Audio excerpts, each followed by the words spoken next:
selama segala kejadian-kejadian di tanah air, dan kami memperhatikan.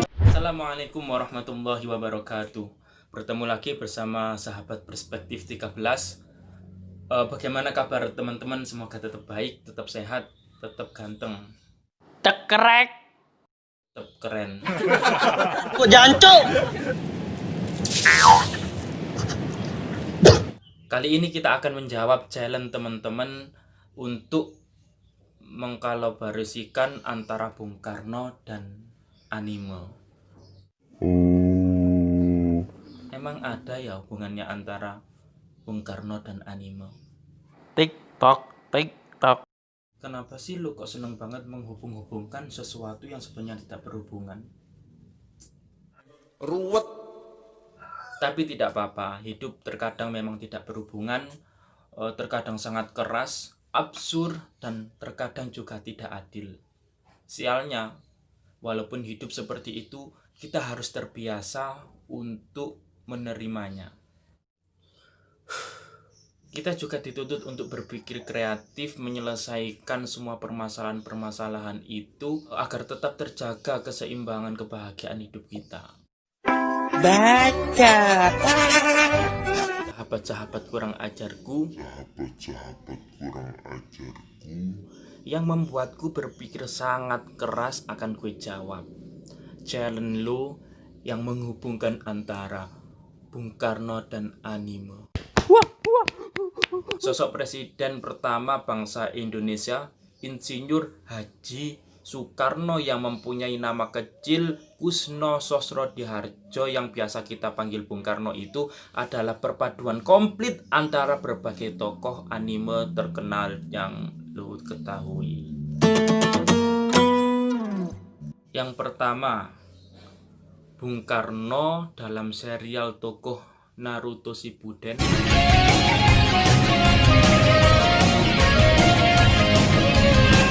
adalah Hoshirama Senju. Mereka sama-sama merupakan sosok proklamator. Kalau Hoshirama Senju adalah tokoh proklamator pemersatu desa Konoha, sedangkan Bung Karno jelas lebih keren. Beliau adalah sosok proklamator pemersatu bangsa Indonesia yang mempunyai lebih dari 17.500 lebih pulau, 300-an kelompok etnik, ratusan bahasa, 1.300-an suku bangsa, dan berbagai kepercayaan dan agama yang ada di Indonesia. Proklamasi kami, bangsa Indonesia. Kita tahu jika jiwa nasionalisme Bung Karno itu sangat kuat, sangat tertanam dalam diri Bung Karno. Bahkan demi bumi pertiwi, beliau rela mengorbankan apa saja, termasuk nyawanya. Ia akan membela negaranya dengan segenap kemampuan yang ia miliki. Kalau dilihat-lihat, karakter Bung Karno ini mirip salah seorang tokoh anime Dragon Ball.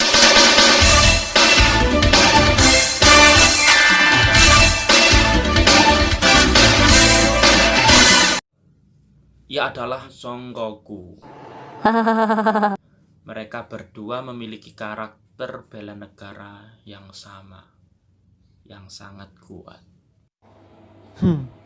Jika Son Goku adalah karakter utama yang memiliki jiwa nasionalisme dalam lingkup besar, yaitu mempertahankan planet bumi dari berbagai musuh dari planet lain yang ingin merebut dan menguasai bumi, sedangkan Bung Karno ini ingin membebaskan bumi pertiwi yang saat ini Indonesia dari penjajah.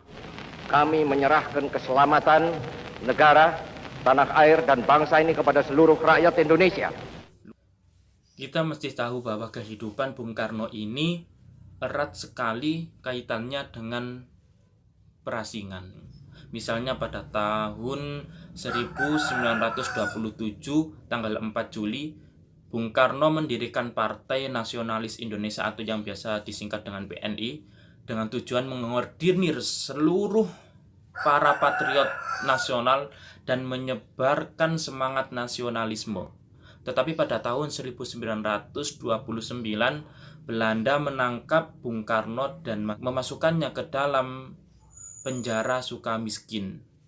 Lalu penjajah menggolongkan Bung Karno ini sebagai tahanan yang berbahaya.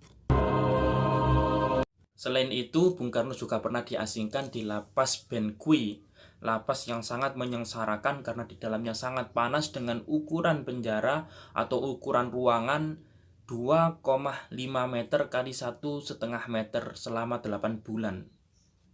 Sangat tidak manusiawi. Hal ini dikarenakan pada waktu itu Bung Karno membacakan sebuah pidato yang terkenal yang ia susun bernama Indonesia Menggugat pada tanggal 29 Desember 1929. Ia juga diasingkan di kota Ende, Bengkulu, Brastagi, Pulau Bangka, dan Bovendigul. Bung Karno memang pejuang sejati, sebab pejuang sejati itu dihukum atau tidak dihukum, ia akan tetap sama membawa semangat idealis yang diyakininya.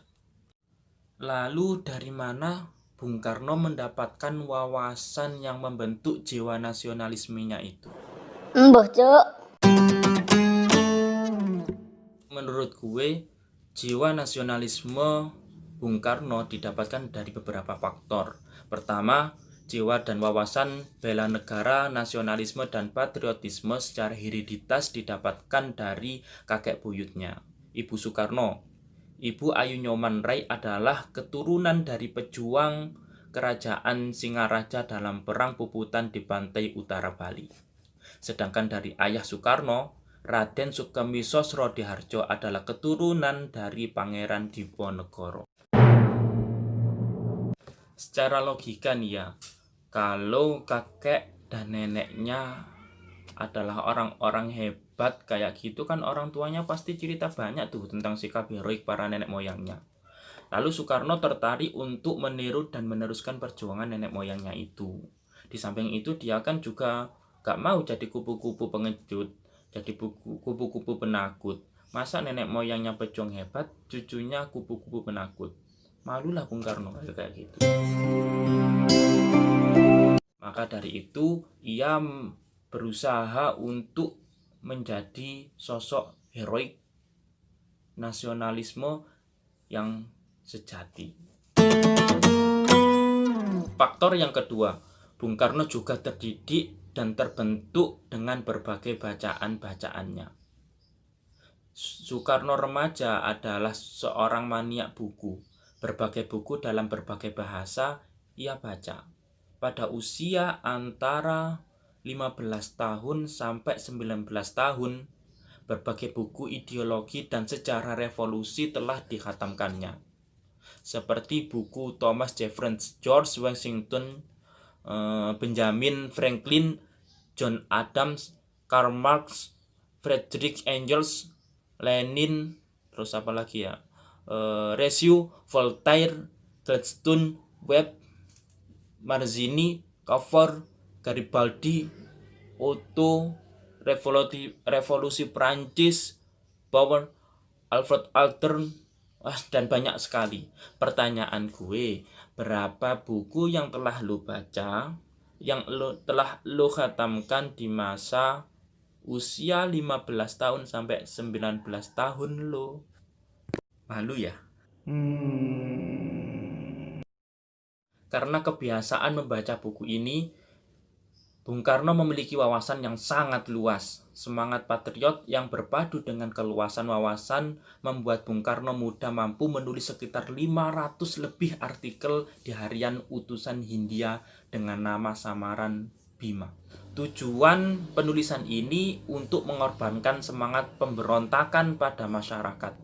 Selain itu, Bung Karno juga pernah berpidato dalam tulisannya yang berjudul Indonesia Menggugat, yang di dalamnya terdapat sekitar 60 kutipan ucapan dari tokoh dunia. Padahal pada waktu itu Soekarno menyusun pidato tersebut dalam tahanan lapas Bencuy yang berukuran 2,5 kali 1,5 meter, yang sangat pengap, yang sangat panas, yang sangat terisolir, sangat menyiksa dan menyengsarakan Bung Karno. Tapi beliau bisa menulis sebuah pidato dengan hebat seperti itu. Ketika jiwa dan wawasan bela negara, nasionalisme, dan patriotisme Bung Karno terbentuk dari gemblengan Raden Haji Umar Said atau yang kita singkat dengan Hos Cokro Aminoto, yang merupakan tokoh sekaligus pelaku perbaikan masyarakat bangsa Indonesia di zaman itu.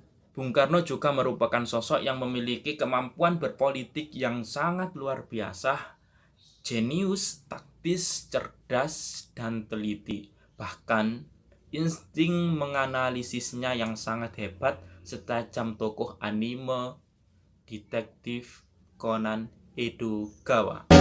Walau masa berganti dan tahun pun berlalu. Beliau mampu melihat peluang kemerdekaan Indonesia dengan berbagai taktik yang membuahkan hasil.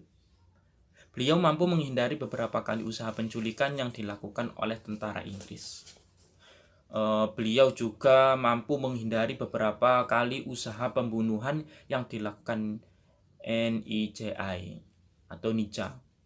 Beliau juga mampu membaca tujuan-tujuan buruk dalam berbagai perjanjian dan konferensi. Dan banyak sekali kehebatan-kehebatan politik dan analisis beliau.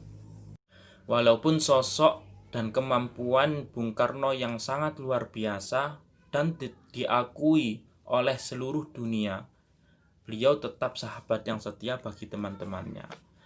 Selain itu, sifatnya yang sederhana dan hangat membuat orang-orang yang ada di sekitar menjadi nyaman berada di dekatnya.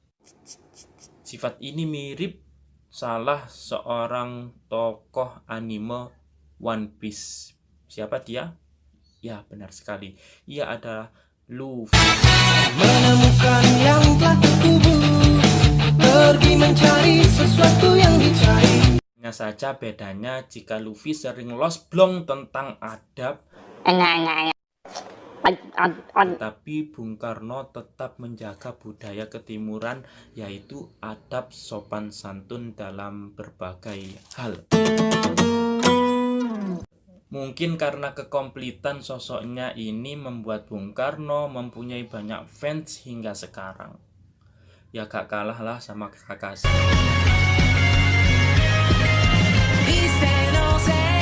Saking banyaknya fans nih ya, Bung Karno memiliki 9 istri. Dari yang lokal sampai yang bule, dari berbagai daerah, dari yang sepantaran sama Bung Karno sampai yang jauh lebih muda daripada Bung Karno. Mereka adalah 1. Utari, 2. Inggit Garnasih, 3. Fatmawati, 4. Hartini, yang kelima Ratna Sari Dewi, yang keenam Haryati, yang ketujuh Yurike Senger, yang kedelapan Hartini Monopo, dan yang terakhir Heldi Jafar. Oh, banyak banget ya. Apa nggak diomongin tetangga tuh banyak istri? Mbah, Cuk. Tunggu dulu, kita juga harus bijak dalam memandang sesuatu. Untuk memandang peristiwa di masa lampau, kita juga harus menggunakan ukuran perspektif di masa lampau. Karena ukuran perspektif saat ini belum tentu sesuai dengan ukuran perspektif di masa lampau. Di era sebelum kemerdekaan, bukanlah suatu yang sangat tabu jika seorang pria memiliki lebih dari 1 istri. Meskipun hal ini memang menyakitkan hati wanita, tetapi masyarakat di zaman ini menerima kebiasaan ini. Terlebih orang-orang yang dianggap unggul. Masyarakat akan dengan sukarela menyerahkan anak gadisnya melalui budaya perjodohan dengan tujuan memperbaiki nasib dan memperoleh keturunan yang lebih baik. Karena zaman itu sistem sosial yang dipakai adalah feodalisme. Tidak hanya Bung Karno saja kok yang memiliki lebih dari satu istri. Banyak kok tokoh-tokoh terbaik yang memiliki banyak istri. Contohnya Joseph Smith dengan 30 istri, Brigham Young dengan 54 istri, Raja Solomon dengan 700-an istri dan 300-an selir. Wow. Raja Kerajaan Majapahit, Raden Wijaya, memiliki 4 istri. Pangeran Diponegoro juga memiliki 8 istri. Sultan Hamengkubuwono IV dengan 18 istri. Bahkan Nabi Muhammad, manusia paling mulia di bumi ini, memiliki 11 istri. Dan banyak lagi masyarakat yang memiliki lebih dari satu istri walaupun mereka adalah masyarakat biasa. Konon bukan sang prialah yang meminta untuk memberi istri sang wanita, tetapi pihak wanitalah yang ingin diberi istri oleh sang pria. Kayaknya mereka adalah orang-orang unggul yang memang harus dilestarikan keturunannya. Buat lo para fuckboy, jangan sekali-kali untuk memakai dalil ini atau alasan ini untuk menambah istri. Sebab selain tidak etis dalam perspektif di saat ini, lo juga bisa kena pasal poligami yang tersebut dalam pasal 27 BW.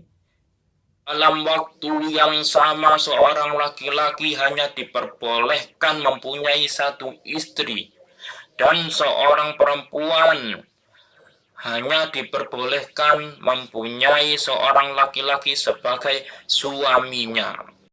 Pasal 279 KUHP ayat 1 dan 2 dengan ancaman pidana 5-7 tahun penjara. Bung Karno adalah tonggak dasar revolusi yang memiliki kemampuan untuk menggerakkan masyarakat karena kepercayaan figur yang telah dibangun oleh Soekarno. Itulah dasar kepemimpinan Bung Karno, yaitu membangun kepercayaan masyarakat terhadap dirinya. Itulah 4 cuplikan jawaban challenge kali ini. Silakan lu kembangin sendiri dengan karakter-karakter anime lain, misalnya Bung Karno dengan SpongeBob atau Tayo atau Shinchan atau Dora atau siapalah, terserah lu. Yang pasti pesen gue, jika lu memang ngefans sama Bung Karno, tirulah kebaikan-kebaikannya, ikuti jejak-jejaknya, dan pegang amanat-amanatnya untuk menjaga dan mengharumkan nama bangsa Indonesia. Oke, kita akan bertemu lagi pada kesempatan-kesempatan berikutnya, pada pembahasan-pembahasan berikutnya. Akhir kata, wassalamualaikum warahmatullahi wabarakatuh.